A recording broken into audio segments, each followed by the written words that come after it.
The vineyards of Napa Valley shimmered under the late afternoon sun. Stretching in perfect rows across the rolling hills, each leaf catching the light like a piece of glass. The wedding venue sat in the middle of this lush paradise, a grand estate that looked as though it had been plucked from a European countryside and set down among California's finest vineyards. Inside the hall, crystal chandeliers scattered 1,000 stars of light across the marble floor, while outside the scent of roses and lavender carried on the breeze. Guests moved about in gowns of silk and tailored suits holding champagne flutes that sparkled in the sun. A quartet of violinists played in the corner, their music weaving a delicate thread of romance through the crowd. It was a scene of opulence, the kind of wedding that appeared in glossy magazines, where every detail shimmered with perfection. At the center of it all stood Celeste Morgan, the bride luminous in a gown of satin and lace that seemed to glow under the chandeliers. Her veil cascaded behind her like a trail of silver light, and her groom, a respected cardiologist, kept her hand firmly in his as the photographers swarmed around them. Celeste laughed radiant, the sound bright and effortless. Friends clustered at her side, whispering how lucky she was, how perfect she looked, how charmed her life had always been. She was as always the twin who dazzled the world. On the far edge of the hall, at a table tucked near the wall, sat Clara Morgan. The resemblance between her and Celeste was uncanny. The same almond-shaped eyes, the same delicate jawline, but where Celeste shone, Clara seemed invisible.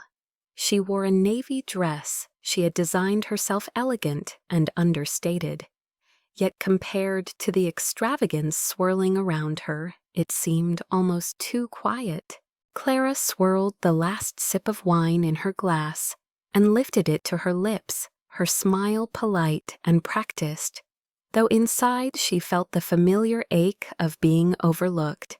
From the next table, 2 women leaned close, their voices pitched just enough to carry. "Celeste is so lucky," one whispered, eyes shining. "Married to a doctor, can you imagine a dream come true?" The other gave a soft laugh. And poor Clara, still single, she must feel awful today. Clara kept her eyes on her glass, letting the words slip over her like a wave she had no strength to fight. It had always been this way. Since childhood, she had been the other twin, the quiet one, the shadow, who walked beside the star. She loved her sister dearly, but comparisons had clung to her like a second skin. Celeste, the radiant, Clara, the reserved. Celeste, the chosen, Clara, the forgotten.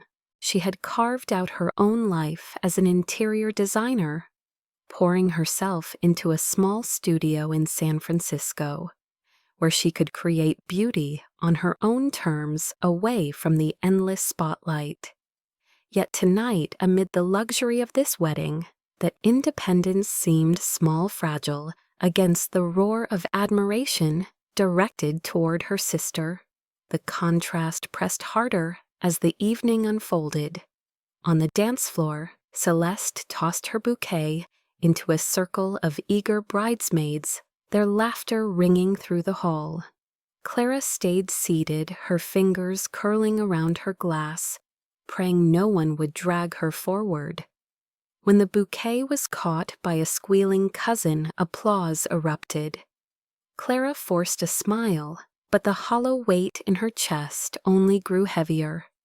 She glanced at her phone beneath the table, checking the time. Barely 8 o'clock. Far too early to escape.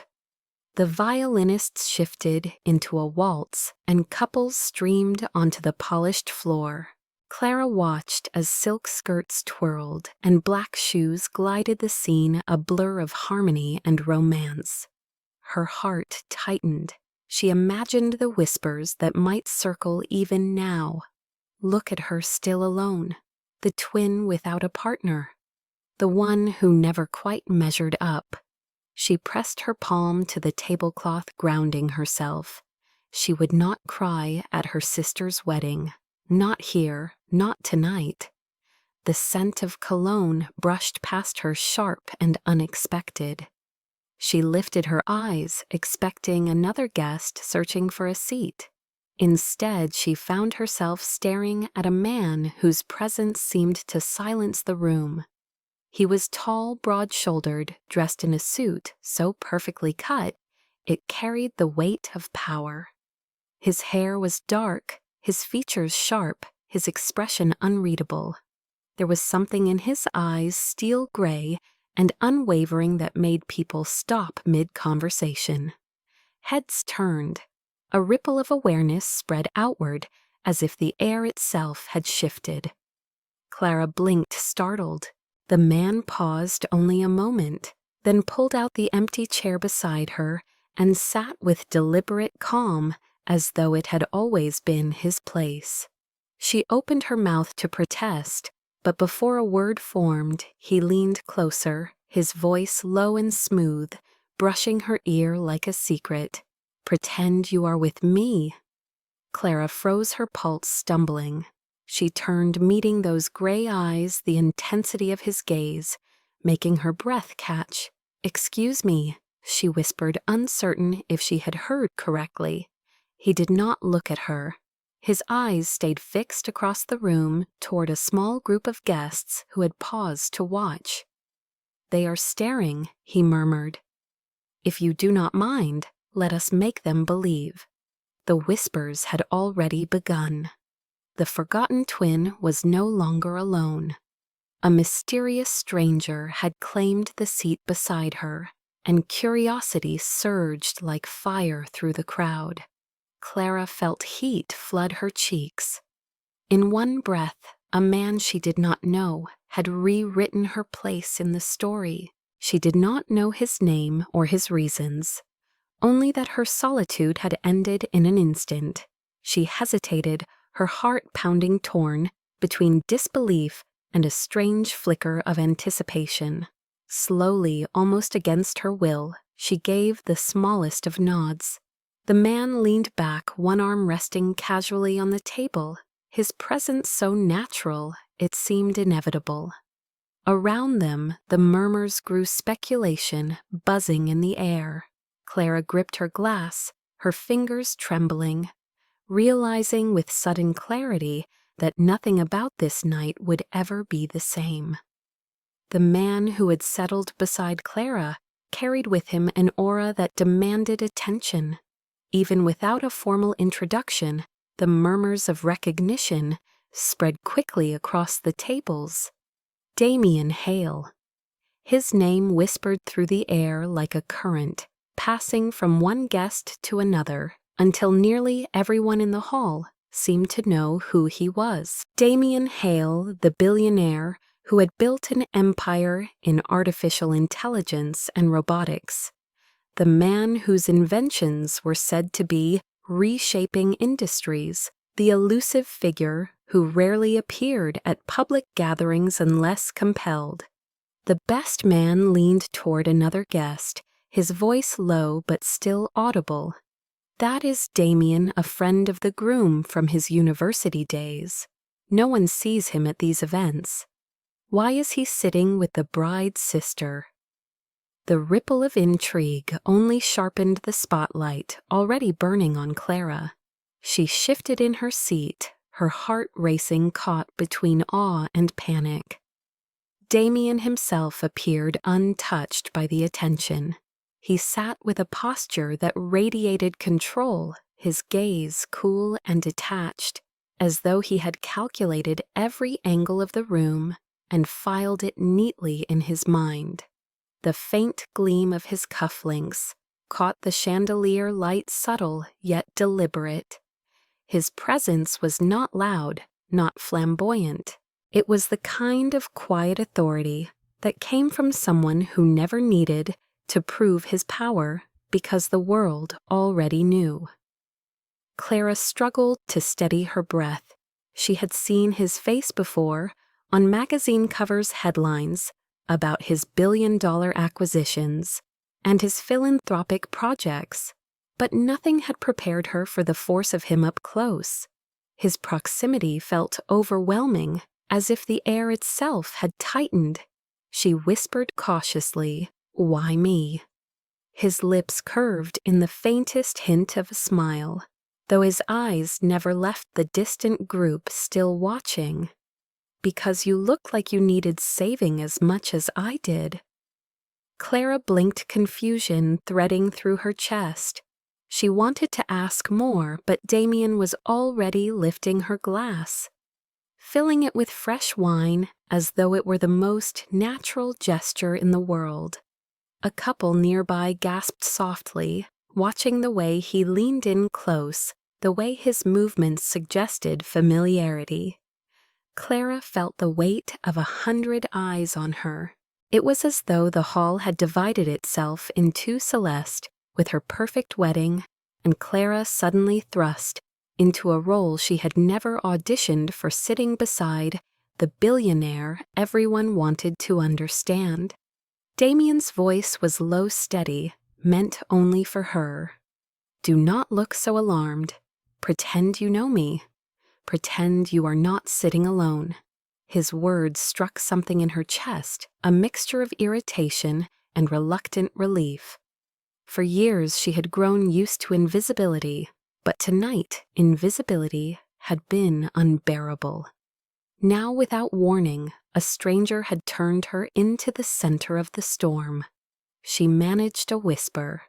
"And what do you get out of this little act?" Damien finally shifted his gaze toward her. The impact was immediate, like being seen for the first time in a way that pierced through all defenses. His gray eyes were sharp, unwavering, but there was a flicker beneath the surface, something guarded yet vulnerable. "Distraction," he said simply. "There are people here trying to arrange things I do not want. You save me, I save you. Mutual benefit." Clara nearly laughed, though it came out more as a shaky breath. "So you just walk up to a stranger and announce we are together. It worked, did it not?" His answer was calm, almost amused, and the corner of his mouth lifted as though he knew exactly how reckless he sounded. Clara wanted to protest, to tell him that none of this made sense, but the looks on the faces around them silenced her. The whispers had shifted. No longer was she the forgotten twin. Now she was the woman at Damien Hale's side, the one everyone envied and speculated about. Her cheeks burned, though, whether from embarrassment or something deeper, she could not say. Damien stood suddenly, his chair sliding back without haste. He extended his hand toward her palm, open an invitation as bold as it was inescapable. "Dance with me," he said. Clara's breath caught. "I do not dance," she muttered quickly. "You do tonight." The firmness of his tone allowed no argument. Against her better judgment, she placed her hand in his. His grip was steady, warm grounding in a way that startled her. He led her onto the dance floor where couples parted slightly, to make space, curiosity lighting their faces. The violin swelled into a waltz. Clara stumbled, at first her steps clumsy, but Damien's hand at her waist guided her effortlessly. He moved with the kind of ease that came from absolute confidence, every turn precise, every motion measured. Clara's pulse raced as she tried to keep up, her body tense, her mind screaming that she had no business dancing in front of all these people, especially not with him. Yet Damien leaned down, his voice brushing her ear like velvet. "Relax. They are watching. Let them see what they want to see." His words sent a shiver down her spine. She forced her shoulders to loosen, her steps to follow his lead. Slowly, almost miraculously, the movements began to flow. The music lifted them, the room fading until all she could focus on was the steady rhythm of his hand guiding her and the way his gaze anchored hers. Around them, the whispers turned to admiration. Some guests smiled, others exchanged knowing looks, but no one doubted what they saw. Clara Morgan, the overlooked twin, dancing in the arms of Damien Hale, as though she belonged there. When the music slowed, Damien did not release her immediately. He leaned closer, his lips near her ear. "See you soon, Clara Morgan." Her heart jolted at the sound of her name on his lips. Before she could respond, he released her hand, bowed his head slightly, and stepped away with the same calm decisiveness with which he had arrived. The crowd parted for him as though pulled by an unseen force. Clara stood in the center of the floor, breathless, her pulse still racing, her mind struggling to piece together what had just happened. Guests whispered all around her, but she no longer heard their words. Only one thought pulsed in her mind. Her life had shifted in a single evening, and the stranger who had whispered, "Pretend you are with me," was walking out of the hall, leaving her with questions she could not yet answer. Clara returned to her table, her heart still racing, the echo of Damien's words clinging to her like the faint perfume of his cologne. She sank into her chair, her mind spinning, but the room had already reshaped around her. The stairs that once carried pity now brimmed with speculation. The whispers that had stung minutes earlier had transformed into murmurs of admiration and envy. "Did you see the way he looked at her?" one guest hissed to another. Damien Hale, of all people, and with Clara Morgan. Clara kept her chin high, pretending to sip her wine, though her hands trembled slightly. She had not agreed to this performance yet. Here she was thrust onto a stage she never imagined. Damien returned to her side, his expression unreadable, as though nothing unusual had happened. He leaned back in his chair, one arm resting casually across the back of hers, the gesture intimate, deliberate. The women at the next table gasped softly, covering their mouths. Clara stiffened at the warmth of his arm behind her, her instincts screaming that this was too close, too real. "What are you doing?" she whispered under her breath. Convincing them, he replied simply, his voice smooth, steady, without a trace of apology. "And you, Clara Morgan, are doing better than I expected." Clara turned slightly, meeting his gaze. Those gray eyes carried no hesitation, only calculation. Yet there was a flicker there she could not name. "I did not agree to this little theater," she muttered, but her words lacked conviction. Damien lifted his glass and poured more wine into hers, the gesture so practiced it looked like second nature. To anyone watching it was an image of effortless companionship. To Clara, it felt like a line she had crossed without realizing. Guests began to drift toward their table, drawn like moths to the sudden flame. The groom's colleagues, investors, acquaintances, they all wanted to greet Damien, to exchange words with him, and by extension, to meet the woman at his side. Damien rose to his feet, each time polite but distant, introducing Clara, as if the title were natural. "This is Clara Morgan," he said evenly. "She is someone very important to me." Clara nearly choked on her wine, but the guests beamed delighted by the revelation. Compliments flowed like champagne. "What a beautiful couple," one woman gushed. "I had no idea Damien was seeing someone. You kept that very secret." Clara forced a smile, her cheeks burning. "We value our privacy," she managed, hoping her voice did not tremble.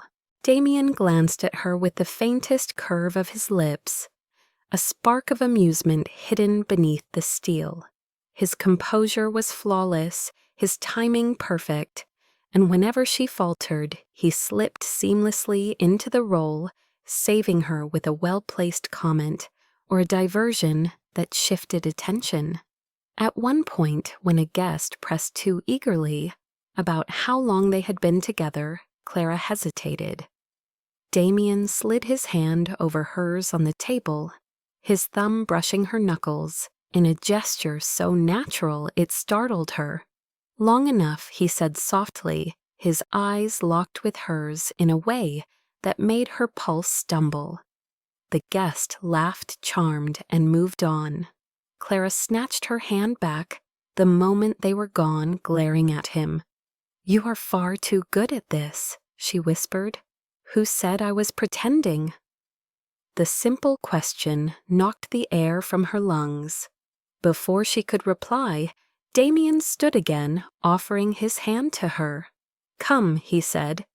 "They expect us to dance again." Clara shook her head quickly. Once was more than enough, but his hand remained extended, steady, commanding. The eyes of the room were on them waiting. Clara sighed, placed her hand in his, and let herself be led back to the floor. This time she did not stumble.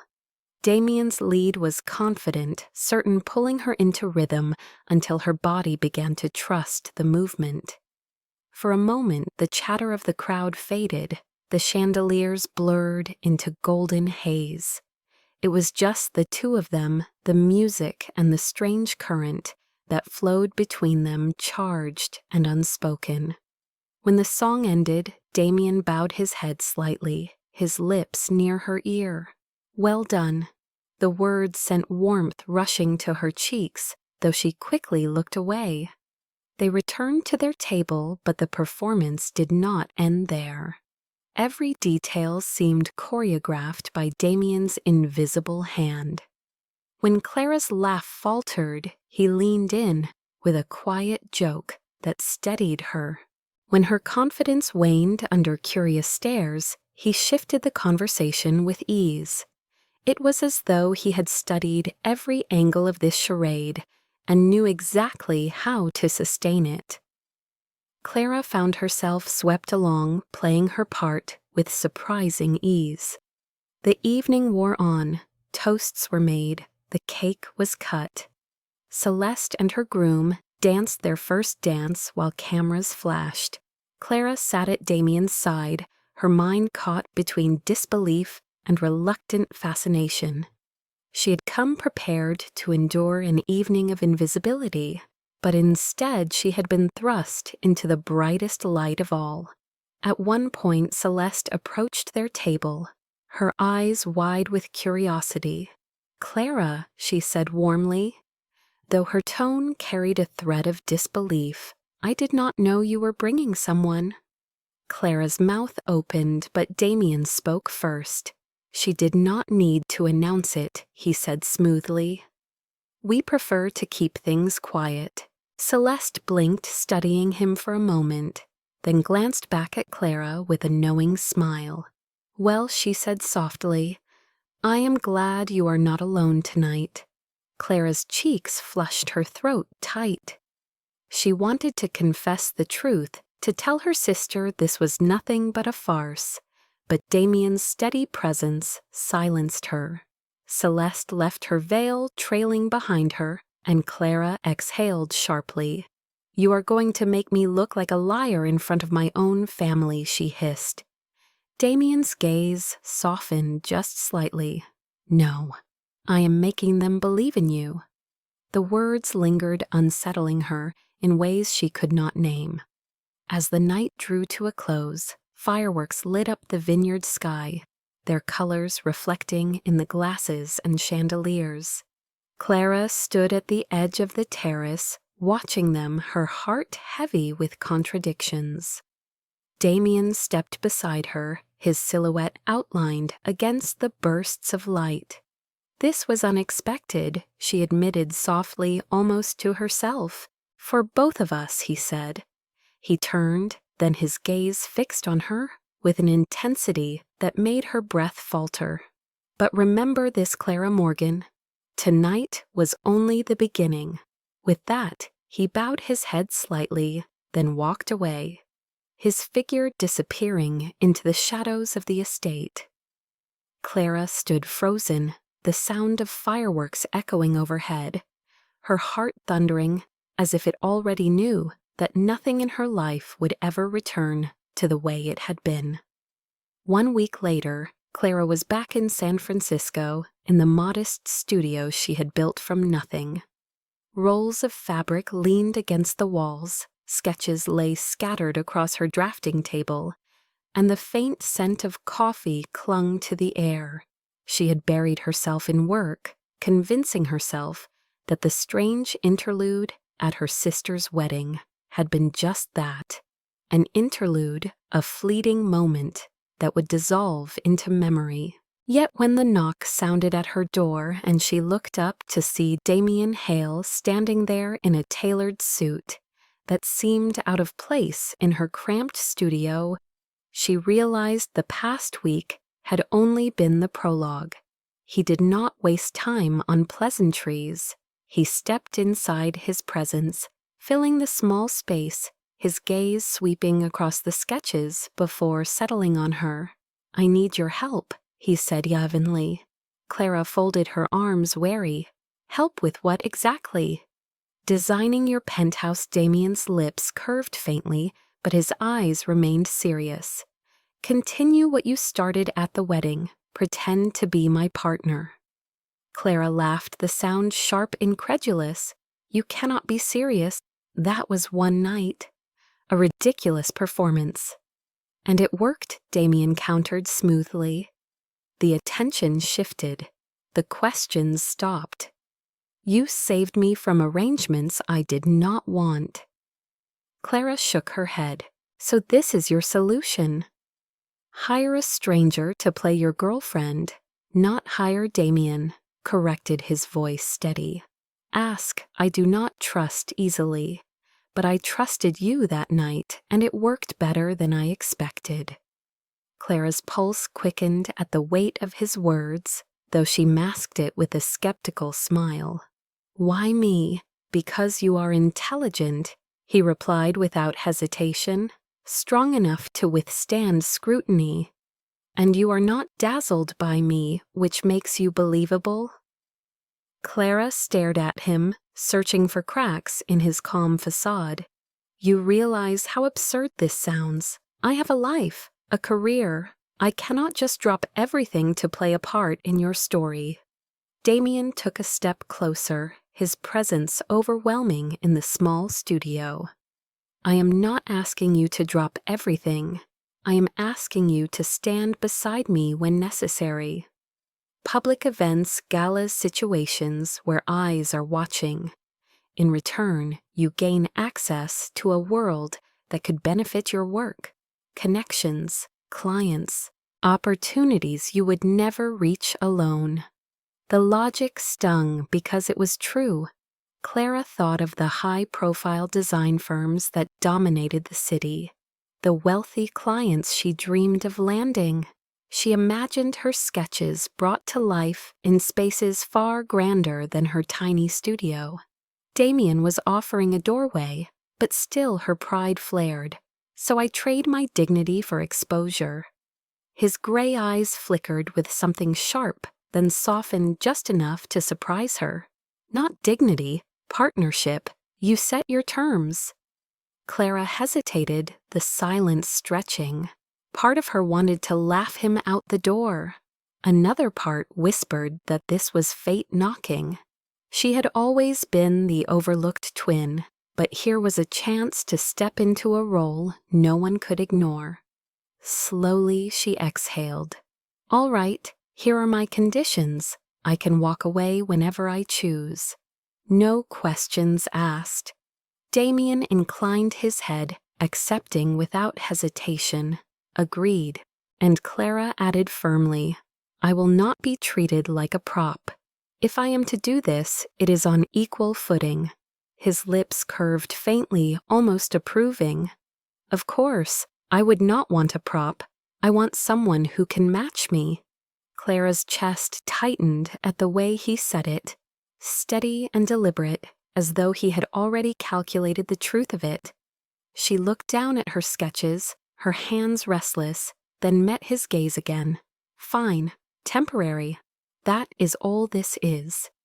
Damien extended his hand, the gesture formal, sealing the unspoken contract. Clara hesitated, then placed her hand in his. His grip was firm, warm, steady, the kind of hold that suggested permanence, even when the words denied it. Temporary, she repeated, her voice quieter than she intended. Damien's eyes locked with hers. For now, he said softly. She withdrew her hand quickly, needing space, needing air. So what happens next? Damien glanced at his watch with calm precision. Next weekend, a charity gala in San Francisco. Be ready. With that, he turned toward the door, leaving her studio as swiftly as he had entered. Clara stood in the silence he left behind, her pulse hammering her mind a storm. She had agreed to a game she did not fully understand, a role that promised both opportunity and danger. And as the door clicked shut, she whispered to herself, "What have you just done?" Clara Morgan. The black Bentley pulled up in front of Clara's apartment building the following Saturday evening, its polished frame gleaming beneath the streetlights. Neighbors peered through their blinds as the driver stepped out, opening the rear door with precise formality. Clara smoothed the simple black dress she had chosen, her heart thudding. She had never been to a gala before, let alone one hosted in one of San Francisco's most prestigious art museums. As she slid into the car, she caught sight of Damien, already seated. His suit perfectly tailored, his silver tie catching the glow of the city outside. He looked at her with a quick appraisal that felt like an X-ray, then gave a brief nod. "You clean up well." Clara narrowed her eyes. "Is that supposed to be a compliment?" His lips curved faintly. "It is an observation." The car glided toward the museum, the city lights flickering past. Clara tried to steady herself, repeating silently that this was just a performance, nothing more. But as they stepped out onto the red carpet, cameras flashing whispers. Rising, the weight of it hit her. Every eye seemed to follow Damien, and by extension her. She felt exposed, fragile, yet Damien's hand on her back was firm, anchoring her. Inside, the museum glittered with opulence. Crystal chandeliers hung high above marble floors, and walls lined with priceless art framed the elite of San Francisco as they mingled in gowns and tuxedos. Waiters moved like shadows, carrying trays of champagne.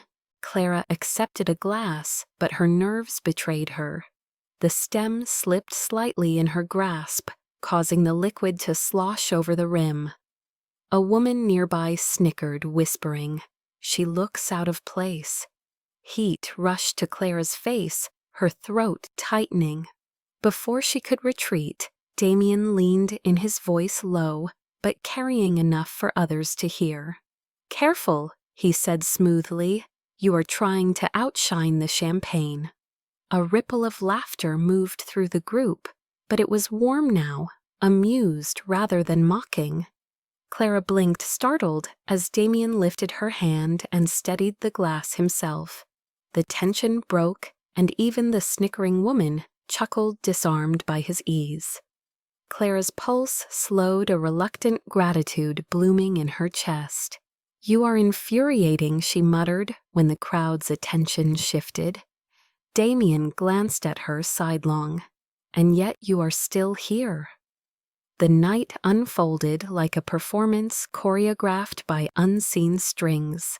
Damien introduced her to investors, philanthropists, and politicians, his hand occasionally brushing hers as if to remind her of their shared script. Each time Clara faltered, he covered seamlessly, Each time the spotlight burned too hot, he absorbed it, shielding her. Yet she also noticed the undercurrent, his gaze scanning the room constantly. His smile polite, but never careless. He was always calculating, always aware. Hours later, as the gala ended, Clara collapsed into the Bentley's leather seat, kicking off her heels with a sigh. Do people actually enjoy those things? Damien adjusted his cufflinks. Some do. I endure them. Clara shook her head, laughing softly. Well, you endure them very convincingly. For a brief second, his eyes flickered, and she thought she saw a trace of softness beneath the steel. The next morning, Clara expected her life to return to normal. But Damien appeared at her studio unannounced, dressed down in a casual jacket and jeans that somehow still looked impossibly expensive. He leaned against the doorway, holding 2 grocery bags. You skipped breakfast, he said flatly. Clara blinked. How would you even know that he stepped inside, ignoring her protest? Come on, you need food, and I need a lesson in the real world. An hour later, they were in a crowded neighborhood supermarket, pushing a squeaky cart down an aisle stacked with cereal boxes. Damien inspected them like foreign artifacts, frosted flakes, he read aloud. Is this considered food or sugar disguised as food? Clara laughed so suddenly she startled herself. Both, she said. If you want something classic, go with Cheerios. He placed the box in the cart with exaggerated care. Noted. Functional, not flashy. That is your life philosophy, isn't it? She teased. He shot her a look that was half amused, half unreadable. You think you have me figured out? Not even close, she admitted, smiling despite herself. They moved through the aisles, arguing playfully over which pasta brand was best, whether canned soup counted as cooking, and which coffee blend tasted less like burnt wood. Damien carried the bags out himself, ignoring the curious stares of passers-by who recognized him. Back at her apartment, they cooked together in her tiny kitchen. Clara stirred sauce, while Damien's sleeves rolled up chopped vegetables with surprising precision. He looked strangely out of place among her chipped mugs and second-hand stove. Yet at the same time, he seemed more at ease than he had at the gala. You are not half bad at this, Clara admitted. Damien raised an eyebrow. I am a quick learner. She handed him a spoon to taste the sauce, and when his expression softened, she felt a warmth spread through her chest. For a moment, the billionaire and the designer were simply 2 people sharing a meal, laughter filling the air. That contrast struck Clara deeply, the luxury of chandeliers and gala halls on one side, the simplicity of cereal aisles and home-cooked pasta on the other. And somehow Damien fit into both worlds with equal ease. Later that night, as she cleared the dishes, Clara caught herself smiling without reason. She shook her head, chastising herself. This was supposed to be temporary, a game of appearances. Yet the line between pretense and reality was blurring, and she could no longer tell which moments were part of the performance and which belonged only to them. The next event arrived sooner than Clara expected. A week after their grocery store adventure, Damien escorted her to a networking dinner hosted in one of San Francisco's tallest skyscrapers. The glass windows reflecting the entire city lit up beneath a velvet sky. Inside the room buzzed with the hum of conversation and the clinking of glasses. It was a gathering of power venture capitalists, tech moguls, and government officials. Clara wore a deep emerald dress that contrasted with her dark hair, borrowed from Celeste's closet, but tailored slightly by her own hands. Damien, in his usual flawless suit, guided her into the crowd with his steady hand at her back. The performance began once more. Guests flocked to them, eager to greet Damien, curious about the mysterious woman by his side. Clara smiled, nodded, answered polite questions, all the while reminding herself this was temporary. Just play the part. Yet as the evening wore on, she noticed something that unsettled her. A name drifted into conversations more than once: Victor Cross. Clara had never met him, but she quickly gathered that he was Damien's second in command at Hale Technologies, a man whose reputation for sharp deals and cold efficiency rivaled Damien's. Twice Clara overheard snippets that made her heart race. Near the bar, two men lowered their voices as she pretended to study the hors d'oeuvres. "Cross is moving money offshore," one said. "If anyone digs too deep, it'll explode." The other replied grimly, "As long as Damien signs off, no one questions it." Clara's chest tightened. "Offshore accounts, Kwai Jen." The words rang in her head with alarm bells. She told herself not to jump to conclusions, but the implication was clear.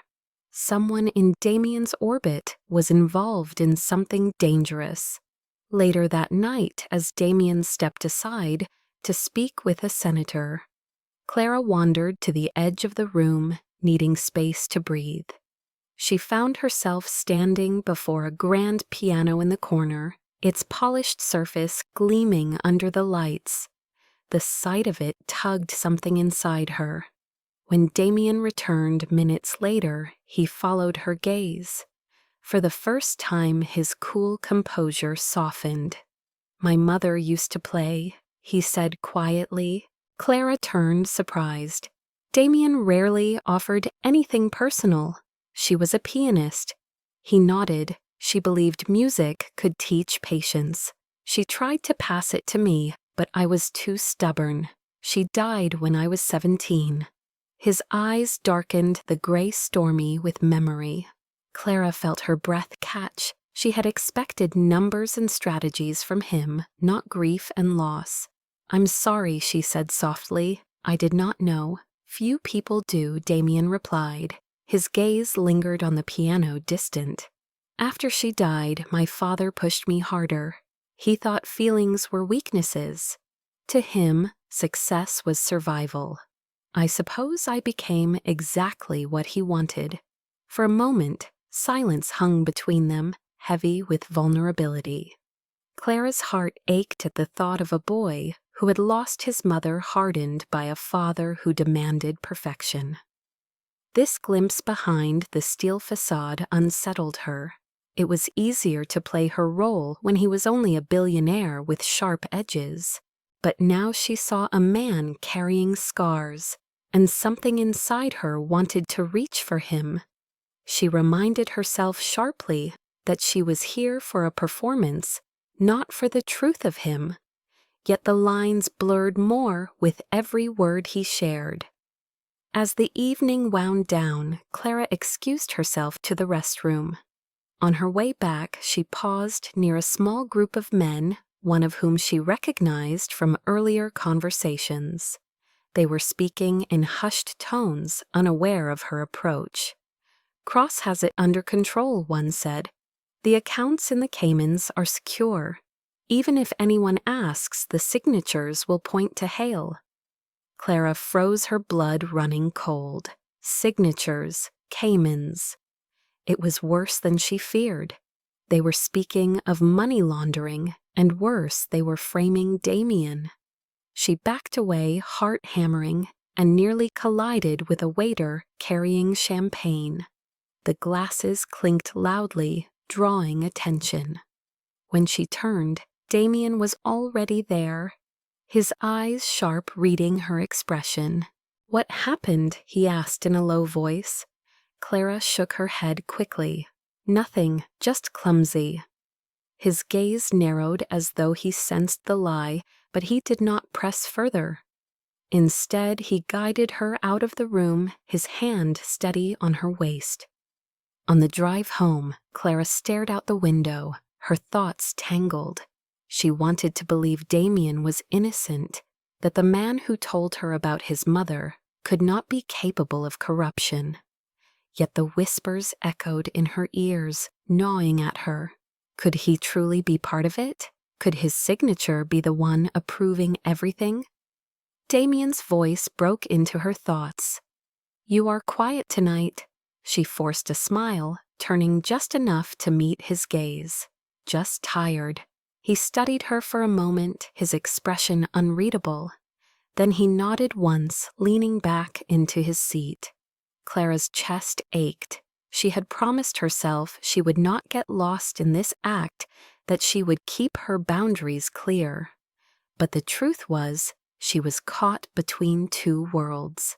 Her heart whispered that Damien was not the villain. Her mind warned her not to be naive. Later that night, back in her apartment, Clara sat at her desk, staring at the sketches she had abandoned earlier. She tried to lose herself in lines and colors, but her hand trembled too much to draw. Instead, she opened her laptop, searching news archives for any mention of Victor Cross, any hint of financial scandals. There were whispers, rumors, nothing concrete. She closed the screen, pressing her hands over her face. This was dangerous, and yet she could not walk away. She remembered the way Damien had looked at the piano, the way his voice softened when he spoke of his mother. That was not the face of a man consumed by greed. It was the face of someone human, someone fragile beneath the armor. The contradiction tore at her. When she finally collapsed into bed, sleep refused to come. She lay in the dark, the city lights flickering through her window, and whispered to herself, "Do not fall for him, Clara. Do not forget why you are here." But deep down, she knew it was already too late. The storm broke on a Monday morning. Clara arrived at her studio early, hoping to lose herself in work, but before she could unlock the door, her phone buzzed with a news alert. She froze as she read the headline, "Damien Hale implicated in offshore money laundering scandal. Documents reveal signature on transfers to Cayman accounts." Her stomach dropped. The article displayed a blurred scan of a document Damien's name, scrawled in bold, decisive strokes at the bottom. Clara's hands trembled. It was exactly what she had overheard whispered about. The evidence was there for the world to see. Yet part of her screamed that it could not be true. Not the man who had told her about his mother. Not the man who steadied her hand when she faltered. She told herself she needed answers, real ones, not rumors or leaks. That evening, she found herself in Hale Technologies' glass tower downtown, a place she had only glimpsed from the outside. The lobby gleamed with polished marble, and employees hurried past in sleek suits, their expressions sharp. She moved like a shadow, slipping through hallways, her pulse pounding. She found herself outside a restricted records room. The lock was electronic, but an assistant had left the door ajar minutes earlier. Clara slipped inside. The room smelled of paper and ink, rows of files lining the shelves. She moved quickly, scanning, until she found a folder marked BLC Holdings. Her fingers shook as she pulled it open. Inside were transfer orders, offshore account details, all bearing Damien's signature. Clara's throat tightened. If this was real, then Damien was guilty. But why did it feel like a trap? Before she could decide, a voice cut through the silence. "What are you doing here?" Clara spun around the folder, still in her hands. Damien stood in the doorway, his figure filling the frame, his expression thunderous. His gray eyes burned, not with their usual cool control, but with raw fury. Clara stammered. I needed to know. His voice was low, ragged with anger. Know what? Whether the man you've been pretending to stand beside is a criminal. Clara's chest heaved. I heard whispers, Damien. Offshore accounts, your name on documents. I could not ignore it. He strode forward, snatching the folder from her hands, slamming it shut. So you decided to snoop through my company like a reporter chasing headlines. His words cut deep because they weren't far from the truth. Clara's background as a journalist before she pursued design flashed through her mind. She had sworn she left that part of her life behind, yet here she was again, digging, questioning. She forced herself to meet his gaze. Tell me it is not true. Tell me you are not part of this. For the first time since she had met him, Damien's composure cracked. His jaw clenched, his chest rising sharply with each breath. You came into my life under false pretenses, he hissed. You let me believe you were different. And all the while you were watching, waiting for me to slip. Clara's eyes burned. No, Damien, it did not start that way. I was only curious, suspicious maybe, but then what he demanded. You decided to fall in love with your story. The words landed like a blow. Clara's throat closed, but she forced the truth out anyway. I did not mean to. I never planned it, but I care for you. I needed to know if you were worth trusting with my heart. His laugh was sharp, bitter. You think I asked for your heart? All I needed was a partner who could play a role. And you, his voice cracked slightly, before he caught himself still. Hardening once more, you have turned it into betrayal. Clara shook her head violently, tears threatening. Damien, please, I was trying to protect both of us. If someone is setting you up, if Victor. His face darkened at the name. Enough, I do not want to hear another excuse. His hand tightened around the folder, his knuckles white. It is over, Clara. Whatever this was, whatever you thought it could be, it ends now. Do not ever come near me again. The finality in his tone shattered her. He walked past her, his cologne sharp his steps, echoing like thunder down the hall. Clara stood frozen in the records room, her chest caving inward, her hands trembling. She wanted to scream after him, to tell him she believed in him, despite the documents, despite the whispers. But her voice failed her. Hours later, Clara sat in her apartment, the city lights glowing through the window. She stared at the sketches on her desk, unable to lift a pencil. The memory of his voice replayed over and over. It is over. Do not ever come near me again. She pressed her fists to her eyes, trying to stop the tears, but they came anyway, hot and relentless. She had lost him, not just the role, but the man, beneath the role, the man she had begun to love against all reason. The next day, the newspapers were merciless. Headlines branded Damien as a cold-blooded mogul caught in scandal. Stock prices plummeted. Investors withdrew. Clara read every word, her chest twisting tighter. Her rational mind told her this was justice, that evidence was evidence.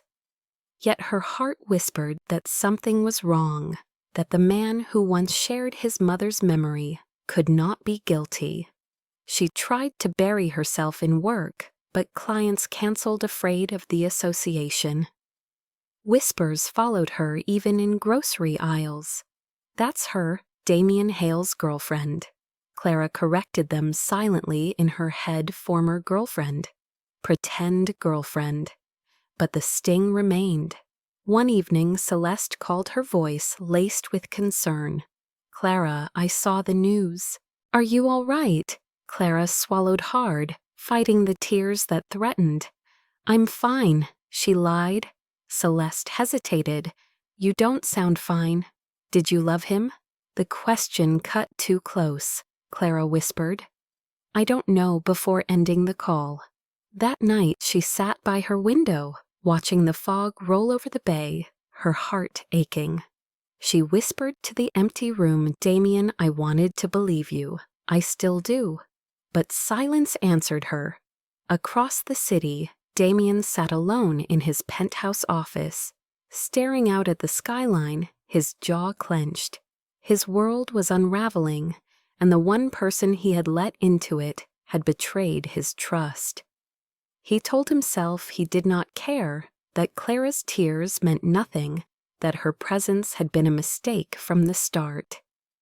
But when he closed his eyes, all he saw was her face on the dance floor, the way her hand had fit in his, the way her laughter had cut through the static of his life. He cursed under his breath, gripping the glass of scotch in his hand until it threatened to shatter. Trust was a luxury he could not afford. And yet losing her felt like the only thing he could not survive. Days blurred into one another after Damien cut her off, but Clara could not quiet the nagging sense that the puzzle was incomplete. The signatures, the whispers, the offshore accounts, none of it fit with the man she had come to know in stolen moments between galas and grocery aisles. Every instinct told her that someone else was pulling the strings. She began to dig quietly, reaching out to contacts from her former life, as a journalist piecing together fragments of financial reports and insider gossip. Each trail circled back to the same name, Victor Cross. The more she uncovered, the more certain she became that Victor had orchestrated everything. But before she could bring her findings to Damien, the danger reached her first. It was late one evening when Clara left her studio, locking the door behind her. The street was unusually quiet, the air thick with fog. She quickened her steps, clutching her bag, when the screech of tires shattered the silence. A black SUV pulled up alongside her, doors swinging open. Men in dark clothing spilled out, their movements sharp and deliberate. Miss Morgan, one said coldly, "You've been asking too many questions." Panic surged through her chest. She turned to run, but strong arms seized her, dragging her toward the vehicle. She struggled, kicking, screaming, but the fog swallowed her cries. Within seconds, she was shoved inside the door, slamming shut. The SUV roared into the night. They blindfolded her, binding her wrists, the leather biting into her skin. Fear coiled tight in her throat as she listened to their muffled voices. "Victor wants it finished tonight," one muttered. Her blood ran cold. Victor, he was behind it all. They drove for what felt like hours until the vehicle lurched to a stop. Rough hands dragged her out, pushing her across gravel, until she stumbled into a warehouse that reeked of oil and rust. The blindfold was ripped away, and she blinked against the harsh light. Victor Cross stood before her, immaculate in a gray suit, his smile sharp and cruel. "Clara Morgan," he drawled. "Curiosity is a dangerous thing." Clara's heart pounded, but she forced herself to meet his gaze. "You set him up," she said, her voice steady. Despite the fear clawing at her, "You framed Damien." Victor chuckled, slow and mocking. "Framed? No, my dear, I liberated him. He built the empire, I ensured it grew. He was too sentimental, too concerned with morality. He would never have signed those papers willingly, so I made sure he did. A forgery here, a falsified record there, and suddenly the king looks like the criminal." Rage burned in Clara's chest, but Victor leaned closer, his eyes cold. "And now you know too much, which means you won't be leaving this place." He turned to his men. "Make it clean." Clara's breath hitched. She pulled against the bindings, desperate when the crash of boots on gravel cut through the tension. Shouts erupted, the heavy slam of doors. A voice rang out sharp and commanding, "Stand down." Clara's heart jolted. She knew that voice. Damien strode into the warehouse, flanked by a team of private security. Their weapons raised their precision, terrifying. He looked every inch the commander of an empire, his gray eyes burning with fury, his suit dark against the harsh light. Victor's men scrambled, but Damien's team moved faster, disarming them with brutal efficiency. Chaos exploded, grunts, shouts, the crack of fists against flesh. In the middle of it all, Damien pushed forward, his gaze locked on Clara. "Untie her," he barked, and one of his men cut through the ropes. Clara stumbled free, her wrists raw, and before she could fall, Damien's arms were around her, pulling her against him. For one brief, shattering moment, the world disappeared. All she felt was the solidity of him, the way his body shielded hers. "You came," she whispered, her voice breaking. His jaw tightened, his breath ragged against her ear. "Did you really think I would let them take you?" A gunshot cracked through the air. Clara screamed as Damien twisted, shoving her behind him. The bullet grazed his arm, tearing through the fabric of his suit. He barely flinched, his focus locked on Victor, who stood at the far end of the warehouse, a pistol smoking in his hand. Always the hero, Damien, Victor sneered. "Too bad you won't live long enough to see me take everything you built." But before Victor could fire again, Damien's security team closed in, tackling him to the ground, wrenching the weapon from his grip. Shouts echoed the struggle, brief but decisive. Within moments, Victor Cross was pinned, his face twisted in rage. Damien pressed a hand to his bleeding arm, but his gaze never left Clara. "Are you hurt?" She shook her head quickly, tears spilling. "No, but you—" "It's nothing," he said firmly, though his voice softened as his thumb brushed her cheek. "You're safe now. That's all that matters." Clara clutched his sleeve, her chest heaving. "Why, after everything I did, after you told me it was over, why would you come for me?" For the first time, Damien's composure cracked, his voice raw. "Because I could not lose you, not to him, not to anyone." The words broke something inside her. She buried her face against his chest, sobs shaking her. Around them, Victor was dragged away in handcuffs, cursing Damien's name, but Clara barely heard. All she felt was Damien's arms around her, his heartbeat steady beneath her cheek, the truth undeniable. He had not abandoned her. He had risked everything to save her. As the security team secured the warehouse, Damien guided Clara outside into the cool night air. Sirens wailed in the distance, but his focus never wavered from her. He brushed her hair back from her face, his touch lingering. "It's over," he murmured. Clara looked up at him, her tears glistening in the moonlight. "No," she whispered. "This is just the beginning."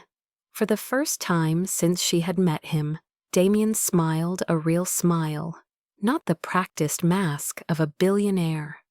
And in that moment, Clara knew that no matter what lay ahead, the line between pretending and reality had vanished forever. The headlines shifted within days. Where once Damien's name had been dragged through the mud, now it blazed across screens as the man vindicated, Victor Cross arrested in money laundering scheme. Damien Hale cleared of all charges. Photographs showed Victor being led away.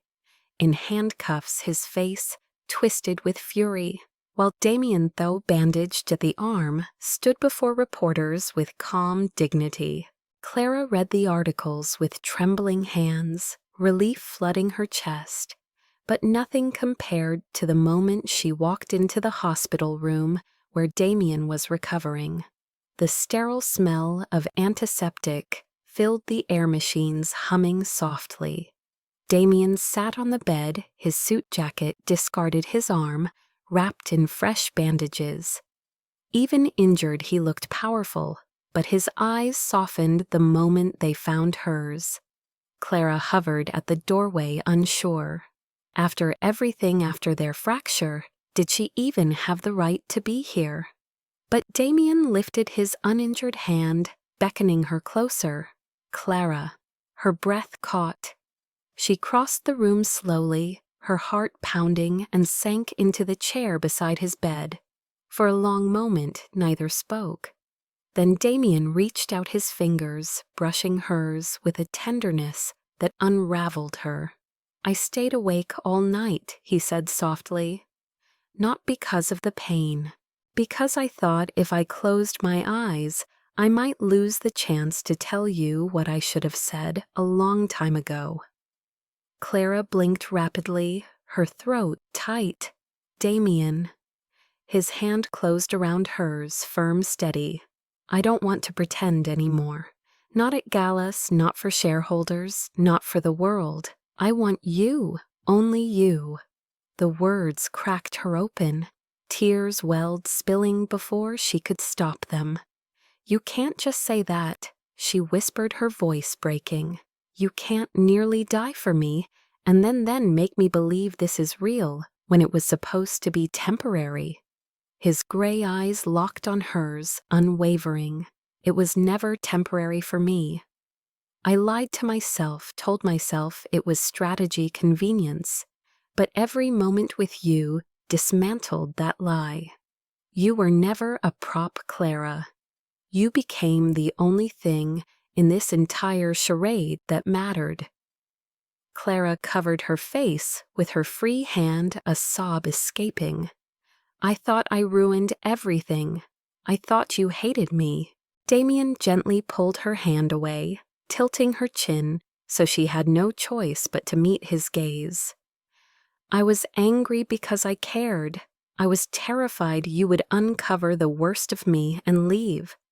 But instead you uncovered the truth. You stayed.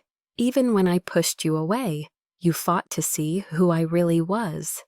No one has ever done that for me." Clara shook her head, overwhelmed.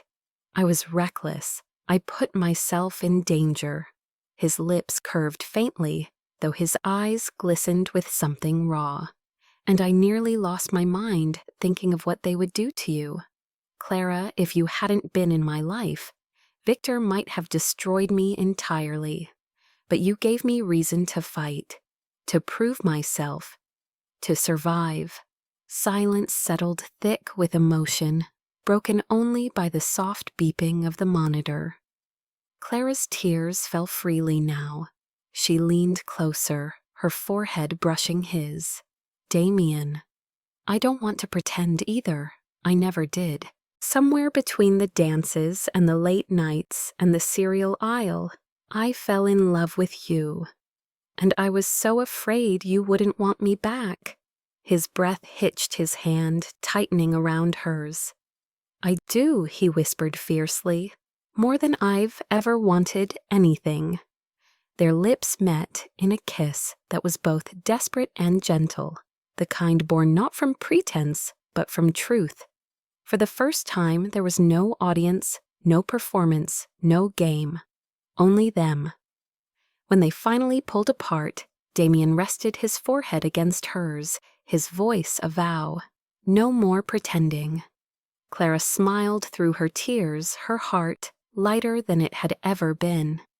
"No more pretending," she echoed.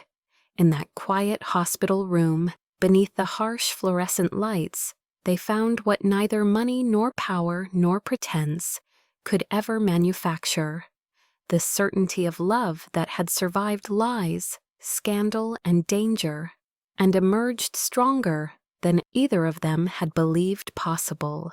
A year later, the rolling hills of Napa Valley shimmered beneath the summer sun, the vineyards lush and full, their leaves glowing in the golden light. The grand estate that had once hosted Celeste's wedding was alive again, but this time the celebration was smaller, more intimate, and all eyes were on Clara. She stood at the center of the garden in a gown of ivory silk. She had designed herself elegant in its simplicity, flowing with every breath of wind. A crown of fresh roses rested in her dark hair, her eyes radiant with joy that needed no performance. Guests gathered among the vines, their faces warm and familiar. Family, close friends, people who had stood by them through scandal and triumph. Celeste stood near the front, her smile wide as she watched her twin walk down the aisle. She leaned toward her husband, whispering just loudly enough for Clara to hear. From the forgotten twin at the back of my wedding to the bride of a billionaire. Who would have guessed? Clara laughed softly, shaking her head, though her throat tightened with emotion. At the end of the aisle, Damien waited tall and steady in a tailored suit, his gray eyes fixed on her as though nothing else in the world existed. He looked every bit the powerful man he was yet. In that moment, he was simply hers. When she reached him, he took her hand, his thumb brushing her knuckles, in the same quiet gesture that had once steadied her in front of strangers. The officiant's words faded into the background as Damien leaned closer, whispering for her ears alone. This time, Clara Morgan, it's forever. Tears pricked her eyes, her smile breaking as she whispered back, "No more pretending." The vows they exchanged were not ornate or rehearsed. They were simple promises spoken from the heart, to trust, to fight for each other, to never let the world's weight crush the bond they had built. When the kiss came, it was not staged, not for cameras or onlookers, but real, a sealing of everything they had endured. Applause rose blending with the rustle of leaves and the soft hum of cicadas in the heat.